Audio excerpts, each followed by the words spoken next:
Okay, grade 7. This is the math video for page 155. I'm going to do the thing where I solve problems that are very similar to the ones you're going to be facing, okay? So they are similar to your problems, but they're not going to be the exact problems you're doing. I'm going to start with, I'm skipping 1, 2, and 3. I'm going to start with number 4. Number 4 says 10 over 24th, but I'm not going to do that one. I'm going to do this one. What if I had 12 over 30? And somebody said simplify that. I'm looking for a common number I can divide out of both of those, and preferably a big one. And I'm thinking 6, and I get 2 over 5. I'm done. But wait a minute. Maybe I better check. Is there another common number I can divide out of this? No, there's not. So this is the simplified form of this fraction.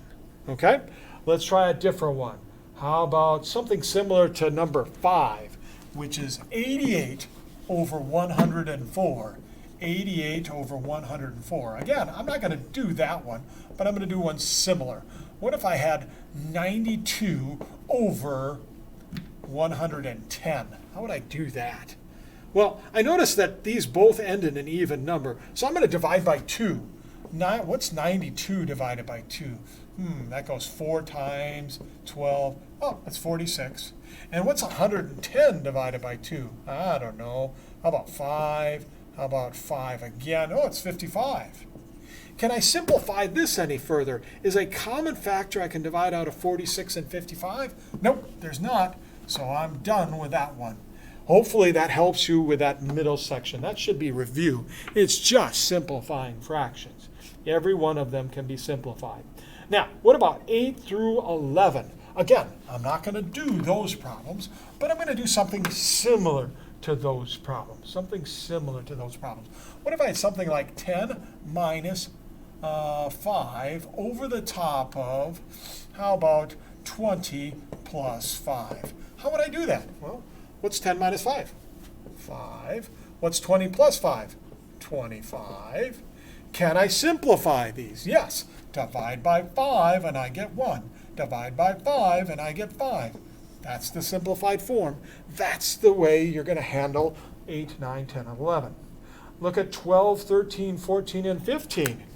Do you need one of those little mini sheets because you've forgotten the rules about adding, subtracting, multiplying, or dividing? If you do, let me know. Talk to me. Get one of those sheets so you have it available. But anyway, what are the subtraction rules? Do you remember?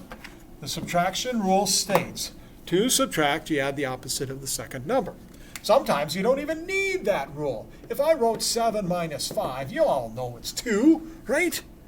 Right, 7 minus 5, 2. You don't need to think about the subtraction rule.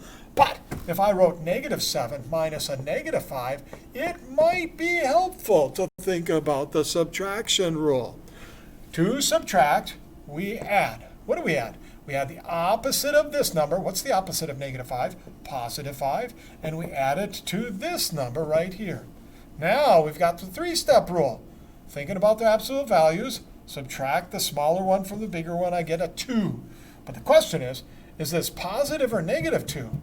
We think about which one had the bigger absolute value. This one does. So we give its sign to the answer. That one's negative 2.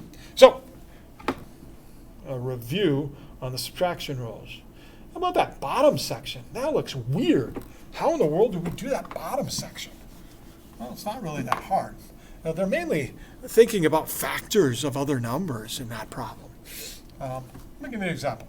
What if I had 7 times 8? And I wrote that that's equal to 28 times x. And somebody said, figure out what x is. Figure out what x is. How would I do that? Well, first of all, I know that this is 56. And then the question is, 28 times what number would get me to 56? If you know your math facts, you know that x is 2 in that case. Let's try another one that's maybe not so difficult. Maybe not so difficult. How about one like this? 6 times 3 equals 2 times m. Well, I know that 6 times 3 is 18, right? So 2 times what number would get me to 18? 2 times what number? Well, isn't that 9? Yeah, it's 9. Done. Now, I will warn you, 3 of them are going to have decimal answers. Should you freak out? Hopefully not. It's not really that difficult. Let's look at one problem. What if I had 3 times 7 equals 2 times t? And somebody said find t. Well, I know that this is 21. 2 times what number would get me to 21? I don't know. 21 doesn't seem to divide evenly, does it? By 2. So how do we do this? Well, isn't this a problem where we just need to get t by itself by doing the opposite of multiplying by 2, which is dividing by 2? And we need to do that to both sides of the equation, right? And t would equal this, whatever it is. Let's do the long division. Bump. Bump.